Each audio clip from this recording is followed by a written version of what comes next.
오늘은 감격스러운 2024년 부활절입니다. 오늘 오전 예배는 우리 성도들에게 드리는 부활절 메시지고요. 이 메시지를 이따가 1시간 후 송파 구민회가 모인 송파구 성도들에게 또다시 증거하게 될 겁니다. 그럼 여러분 설교 몇 번 듣는 거예요? 2번 듣는 거예요? 그럼 2번 들을 때는 내용이 어떤지를 아셔요? 그러면 뜨거운 리액션을 부탁드리겠습니다. 이따가 찬양 들으실 때 아멘 아멘 하면서 이런 리액션 해주시고 함께 설교를 함께 만들어가는 과정을 통해서 그 자리에 모인 많은 성도들에게 큰 은혜를 끼치는 소중한 시간 되기를 원합니다. 지금 이 시간에는 이제 우리가 은혜를 받아야 될 시간인데요. 2024년 부활절을 맞이해서 여러분에게 부활의 메시지 3가지의 주제를 가지고 함께 말씀을 나누고자 합니다. 첫 번째는 비움에 관한 이야기입니다. 비움은 우리가 죽음의 의미를 통해 부활의 참된 의미를 깨닫게 하는 줄로 믿습니다. 할렐루야. 반드시 비우시기를 주의 이름으로 축원합니다. 우리의 마음이 비워지고 우리의 영혼이 비워지고 우리의 삶의 태도가 비워지는 은혜가 있기를 주의 이름으로 축원합니다. 그렇게 비우게 되면 그 비움을 통해서 우리가 죽음의 의미를 깨닫게 되고 죽음의 의미를 깨닫게 되면 거기서부터 부활의 참된 의미를 깨달을 수가 있어요. 부활절이 되면요, 계란을 삶아서 나눕니다. 그리고 이렇게 미화부가 어제 얼마나 고생을 했는지 예쁜 우리 꽃으로 이렇게 하나님께 영광을 돌려드리고 또 우리가 또 현수막을 붙이고 또 부활절 막 찬양을 하고 막 이러는 거예요. 그 부활절의 유산을 우리가 잘 이어져 오고 있습니다. 그런데 저는 한편 마음으로 그렇게 생각을 해봐요. 예수 그리스도께서 부활하셨던 이 어마어마한 생명, 그 부활의 소망이 계란에 특정되는 게 옳을까? 그런 생각을 해봐요. 예수님이 닭은 아니시죠? 우리가 계란을 나눠 먹으면서 계란을 건네주면서 부활을 묵상하는 것, 뜻과 의미를 생각하는 것은 맞습니다만은 우리가 계란을 들고 다녀야 부활이 생각날까 하는 부분은 좀 많이 아쉽고 속상한 마음이 있습니다. 참으로 서글픈 것은 우리가 부활절을 계란에다 특정을 하고 있다는 사실이고, 그리고 복음의 진수인 부활의 기쁨이, 부활의 소망이 기독교인들의 일방적 주장이 되어서 우리들만의 리그, 우리들만의 기념일로 자리를 점점 잡아가는 모습이 애통한 마음을 금할 수가 없습니다. 반드시 이 부활의 의미가 세계 모든 사람들에게 선포되어지고 모든 민족들이 묵상할 수 있는 소중한 절기가 되었으면 좋겠습니다. 자, 그렇다면 부활의 참된 의미를 어디서 찾을 수 있을까요? 부활의 참된 의미가 어디서 있다고 보아야 할까요? 저는요, 온전한 죽음에 있다고 봅니다. 우리 주님께서 부활 때문에 죽으셨어요. 부활의 약속 때문에 죽으셨어요. 잘 아시는 바와 같이 주님은 피할 길이 없어서 돌아가신 것 아닙니다. 능력이 부족해서 돌아가신 것 아닙니다. 주님께서 스스로 죽음을 택하셨습니다. 빌라도는 주님을 살리려고 했습니다. 유대 지도자들도 말했습니다. 네가 네 뜻을 한 번만 꺾어주면 너를 살릴 수 있다. 그러나 주님은 초연히 고난을 향하여, 죽음을 향하여 그 발걸음을 멈추지 않으셨습니다. 주님은 내가 너희들의 죄를 위해 죽겠다고 말씀하셨고, 돌아가셨을 때 모든 주님의 사명을 다 이루었다고 말씀하심으로 말미암아 죽음을 완성하셨고, 이 주님의 죽음이 있었기에 부활의 소망이 있고, 이 주님의 죽음이 있었기에 부활이 가치가 있는 줄로 믿으시기를 바랍니다. 주님께서 돌아가신 지 2000년이 지났어요. 주님의 부활의 기쁨과 주님의 죽으심의 안타까움을 묵상한다고 하여 우리의 가슴이 지난주에 그 일이 일어난 것처럼 묵상하기 쉽지 않습니다. 하여 여러분에게 제안합니다. 우리들의 삶의 자리에 죽음을 묵상하는 은혜가 있기를 주의 이름으로 축원합니다. 예수를 따르고 예수의 복음을 증거하다가 돌에 맞고 죽창에 찔리고 목숨을 빼앗겨 돌아가시는 분을 우리가 뭐라고 말하냐면 순교자라고 얘기합니다. 이 순교자들을 뭐라고 표현하냐면 적색 순교라고 얘기를 해요. 뜨거운 피를 흘려 돌아가시는 분들을 빨간색 순교, 적색 순교라고 얘기하고요. 우리 일상의 삶 속에서 목숨이 붙어 있습니다. 여전히 밥을 먹고 생활을 이어져 가고 있습니다만은 말하는 것, 생각하는 것, 관계를 맺는 것, 삶의 모든 자리에서 순교자의 영성으로 죽어가는 심령으로 죽어가는 가치를 가지고 살아가는 삶을 백색 순교, 하얀색 순교라고 이야기를 합니다. 우리 오늘 한빛 연합찬양대가 하얀색 옷을 입으셨잖아요. 그 하얀색의 그 소망들이 우리의 가슴 속에 퍼져나가기를 원합니다. 주님 때문에 우리가 백색 순교를 결정하는 거예요. 주님 때문에 낮아지고, 주님 때문에 포기하고, 주님 때문에 용서하고, 아멘 하셔요. 주님 때문에 이해하고, 주님 때문에 기다려주고, 그렇게 삶의 자리에서 죽음의 의미를 묵상할 수 있는 저와 여러분이 되시기를 주의 이름으로 축원합니다.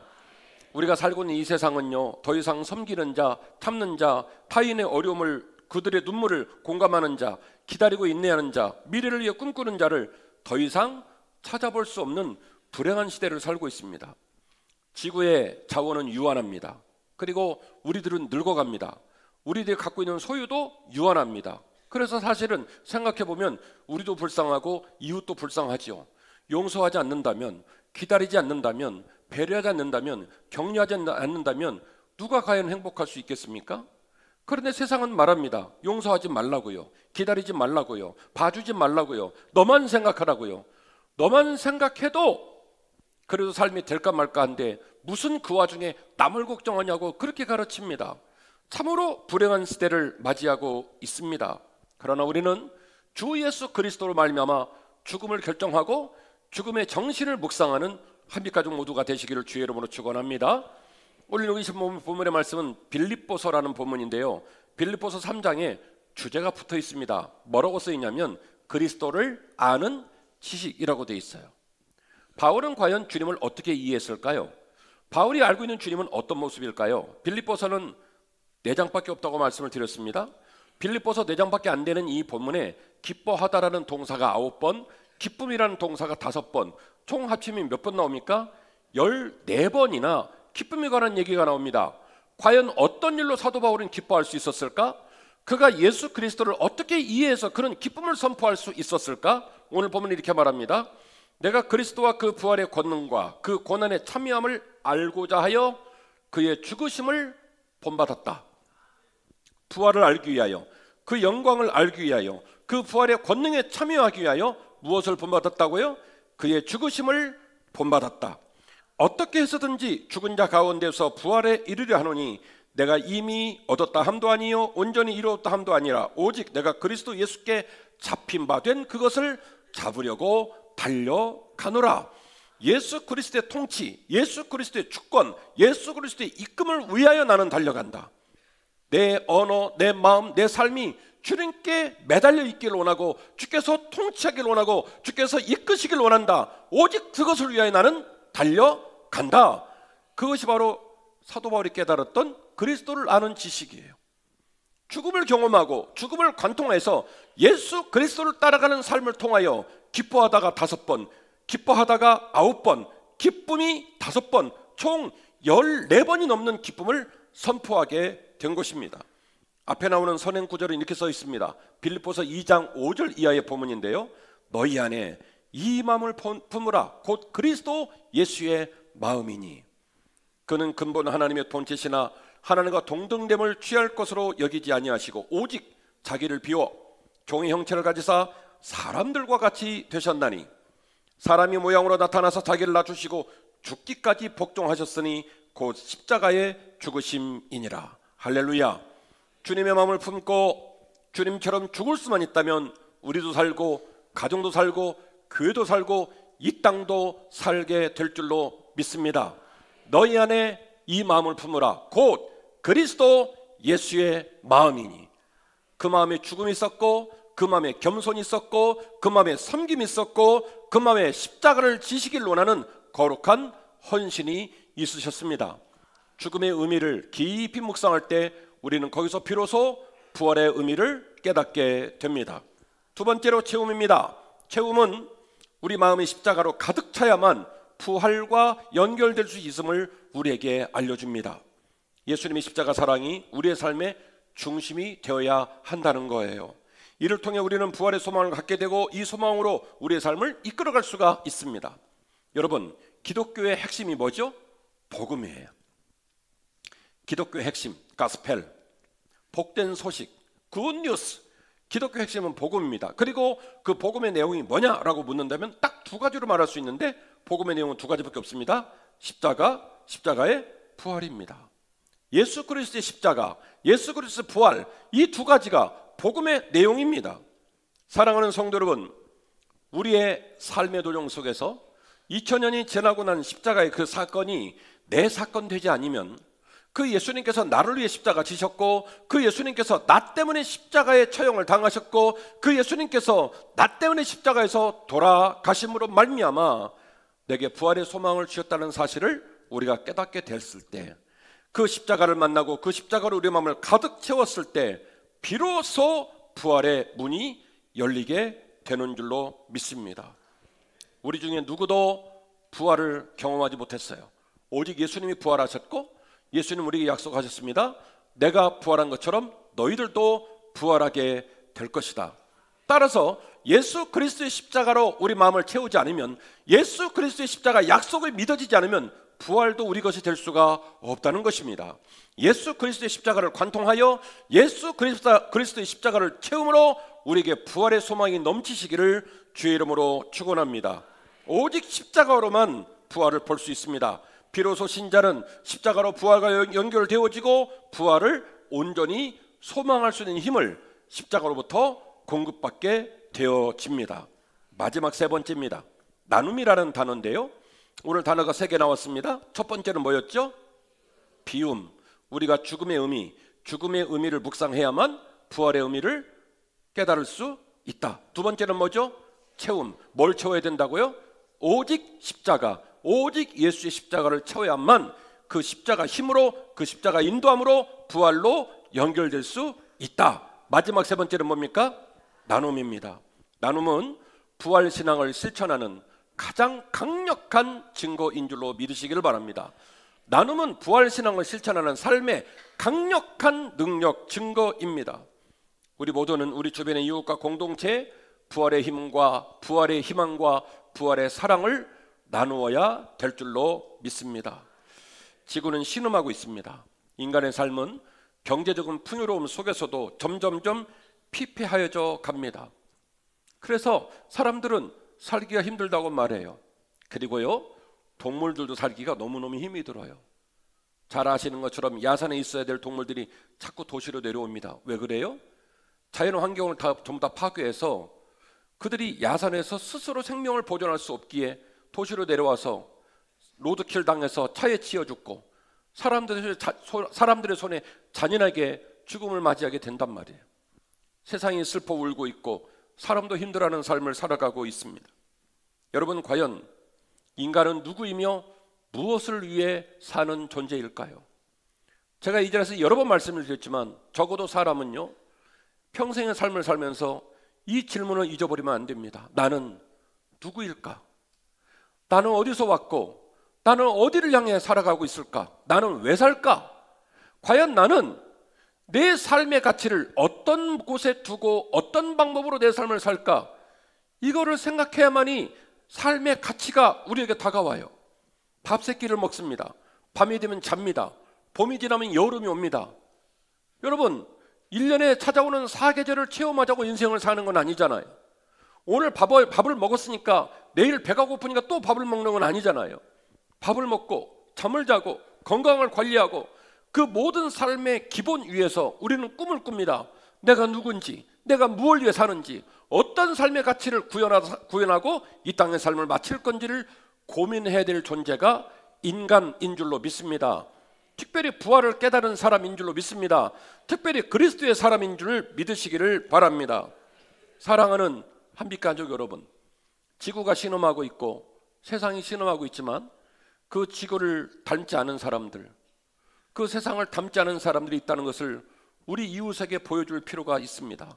환경을 뚫고 나가고 상황을 뚫고 나가면서 여전히 세류에 휩쓸리지 않고 세상 사람들과 대척하고 저항하면서 예수 그리스도의 십자가 사랑으로, 예수 그리스도의 십자가 능력으로 이 땅을 섬기는 사람이 있다는 것을 반드시 보여줘야 할 줄로 믿습니다. 그가 누굽니까? 그가 우리입니다. 그가 누굽니까? 그가 부활을 깨달은 자입니다. 그가 누굽니까? 예수의 십자가 죽음을 경험한 자입니다. 그 능력으로 세상을 섬기게 되는 줄로 믿습니다. 저는 믿습니다. 여전히 이 암울한 세상 속에 기독교만이 답을 가지고 있다는 사실을 말이죠. 2020년 두이 서베이 종교에 대한 의식조사에서 한국인이 원하는 종교인의 이미지가 있었습니다. 성숙한 인격이 필요하다 77%, 높은 도덕성이 필요하다 68%, 높은 사회 봉사율과 기부율이 필요하다 36%, 77%, 68%, 36%다 합쳐보십시오. 어마어마한 프로테이지에 많은 사람들은 말합니다. 기독교인들이 성숙했으면 좋겠고, 기독교인들이 우리를 닮지 않은 높은 도덕성이 있으면 좋겠고, 기독교인들이 이 사회 앞에 기여했으면 좋겠다고 세상 모든 것들이 한 목소리로 외치고 있습니다. 2022년 목표 데이터 연구소, 그 연구소에서 한국교회 바라는 사항을 물어봤습니다. 믿는 자에게 물어봤고 믿지 않는 자에게 물어봤고, 그러나 믿는 자 믿지 않는 자 동일한 답이 나왔습니다. 첫 번째 80%는 기독교가 공적 역할을 감당해야 한다는 거예요.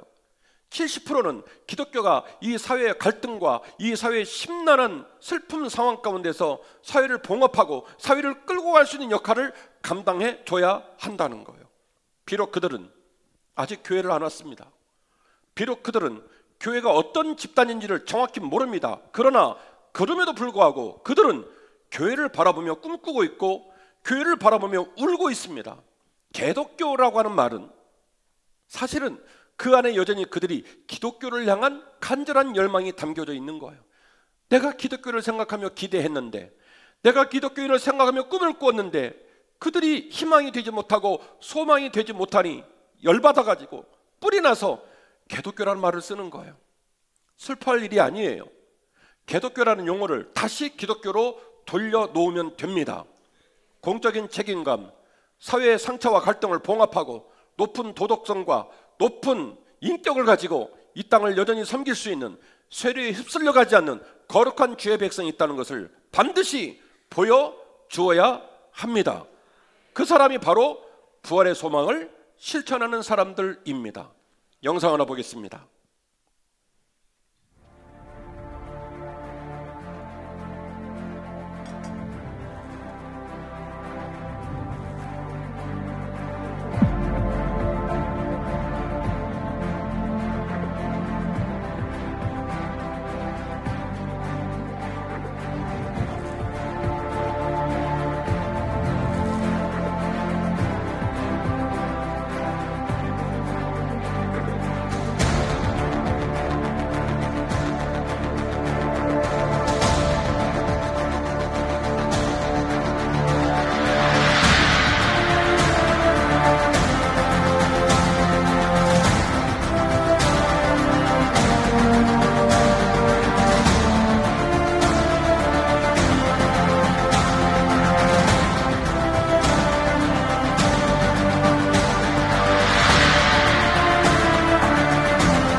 Children understand that the adults know everything about these crises, but we children don't understand why there's so little action. It is now time that we work together. We combine our forces, old and young, rich and poor, and together we can plant 1 trillion trees. We can start a trillion tree campaign.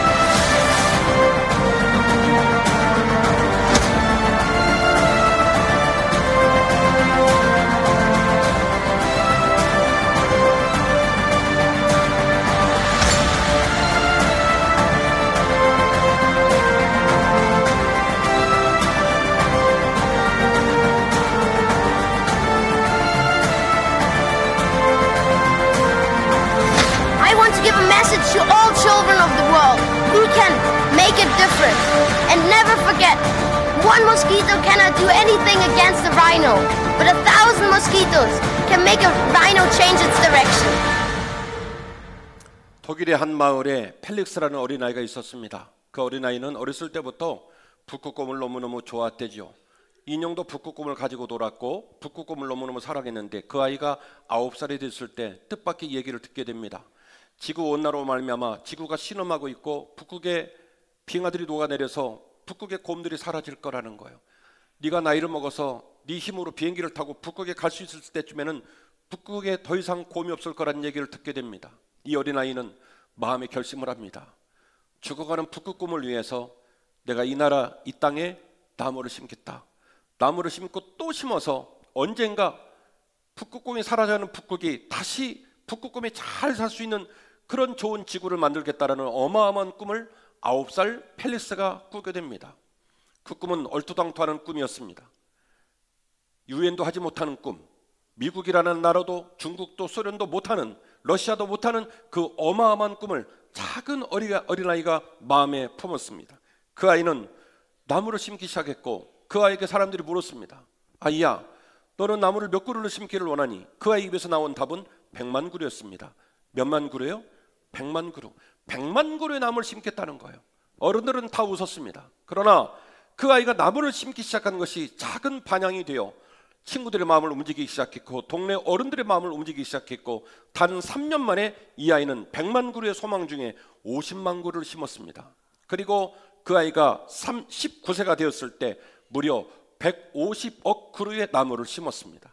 이 아이의 꿈과 이 아이의 소망을 나눠 가진 전 세계 모든 사람들의 헌신과 동역을 통하여 150억 그루의 나무를 그가 19세의 나이에 심었습니다. 이 청년은 지금도 나무를 심고 있다고 합니다. 이 청년의 꿈은 바뀌었습니다. 이 나라 이 지구에 1조 그루의 나무를 심겠다. 저는 반드시 이 꿈이 이루어질 거라고 믿습니다. 사랑하는 한빛가족 여러분, 오늘은 부활의 아침입니다. 그저 결안이나 들고 다니면서 예수 부활하셨네 외치는 것이 과연 부활의 능력일까요? 우리의 삶의 자리에 하나님께서 기뻐하시는 그 삶의 부활의 능력을 선포하고 그 약속을 지켜나가는 결단이 우리에게 있어야 되지 않을까요? 참된 부활은 믿는 자들이 그 부활의 의미를 자기들만의 자화자찬으로 끝내지 아니하고 그들만의 리그로 끝내지 않고 이 땅에 나누고 선포하는 것에서 시작되는 줄로 믿으시기를 바랍니다. 부활은 십자가를 만나고 철저히 죽을 수 있는 사람들에게서 시작이 될 겁니다. 부활은 예수님의 십자가로 우리 마음을 가득 채울 때 비로소 우리 눈에 보이기 시작할 겁니다. 부활은 부활 신앙으로 이 땅에 부활의 소망을 보이고 실천하며 살아가는 것에서 부활의 참된 능력이 시작되는 줄로 믿습니다. 여러분에게 나눔을 위한 실천을 부탁드리겠습니다. 꼭 전부 다 실천을 하시든지 그 중에 하나라도 꼭 실천해 주시기를 원합니다. 첫 번째 부활의 실천은 이웃을 위해 정중한 식사를 나누는 거예요. 우리가 일상의 삶을 살면서 본의 아니게 저지르는 가장 많은 거짓말 중에 하나가 어이 밥 한 끼 먹세라는 얘기예요. 밥 먹자고 약속해놓고 그 약속 안 지켜요. 그 사람이 애먹이려고 그런 건 아니에요. 사실은 그런 마음이 있었지만 바쁘게 살면서 실천하지 못한 것, 여러분 꼭 실천하기 바랍니다. 뜬금없이 전화하셔서 식사 약속 잡으세요. 아멘 하셔요. 그래서 반드시 이웃에게 정중한 식사, 따뜻한 식사 꼭 대접했으면 좋겠습니다. 적극적인 기부를 실천했으면 좋겠습니다. 기부단체에 직접 기부를 하시든지 아니면 여러분 눈에 보이는 교우 중에 연약한 자를 돕든지 여러분 삶의 자리에 지혜를 돕든지 이번 일주일 동안 반드시 누군가에게 내게 주어진 한정된 물질, 비록 부족한 물질이지만 세류에 휩쓸려가지 않고 세류에 저항하며 주님 때문에 부활 때문에 내가 내 물질 가운데 일부를 누구에게 나눌 수 있다는 용기가 내 안에 있다는 것을 반드시 입증해 주시기를 바랍니다. 반드시 기부에 동참하시기를 바랍니다. 이웃을 향한 공동체 선대가 있기를 원합니다. 사랑하는 성도 여러분, 이번 일주일을 보내면서 사람들을 선대해 주십시오. 운전하시다가 누군가가 껴들려고 하면 비상등 켜고 이쁘게 껴주시기를 바랍니다. 마트 가셔서 카트를 만나면 카트 3개 이상 껴주십시오. 아멘 하셔요. 여러분 엘리베이터에서 이웃을 만나면 먼저 인사해 주십시오. 그래서 모든 사람들이 뭔가 내 주변에 있는 사람들이 성이 나 있고 불안하고 갈등하고 그리고 두려움스럽게 살 수밖에 없는 우리의 삶 가운데 여전히 인간 같은 사람이 있고 따뜻한 사람이 있고 소망을 나눠주는 사람이 있다는 것을 반드시 보여주는 저와 여러분이 되었으면 좋겠습니다. 마지막으로 부활을 실천하는 사회적인 헌신을 묵상해 주시기를 바랍니다. 쓰레기 버리시면 안 됩니다. 우리가 쓰레기를 버릴 때 반드시 투명한 PT 플라스틱 병들은 구분해서 분리 배출해 주셔야 되고, 음식물 잡수실 때도 제발 잡술량만큼은 떠서 딱 잡수고 끝내시고, 이따가 김밥 나눠드리는데 남기기만 해보시오. 먹을 만큼 먹고 먹지 말을 때 참고. 그래서 우리 그리스도인들이 이 사회 가운데 이 사회를 섬기고 이 사회를 살릴 수 있는 사회적 헌신을 묵상해 주시기를 부탁을 드리겠습니다. 너희는 세상의 빛이라. 산 위에 있는 동네가 숨겨지지 못할 것이요 사람이 등불을 켜서 말 아래 두지 아니하고 등경 위에 두나니 이러므로 모든 집안 사람에게 빛이 느니라. 이같이 너희 빛이 사람 앞에 비치게 하여 그들로 너희 착한 행실을 보고 하늘에 계신 너희 아버지께 영광을 돌리게 하라. 우리 모든 성도들이 영원한 부활의 소망과 그 부활의 소망을 마음에 간직한 귀한 부활을 나누는 삶으로 주께 영광 돌리고 이 땅을 섬기는 귀한 삶으로 넉넉히 쓰임받는 저와 여러분이 되시기를 주의 이름으로 축원합니다.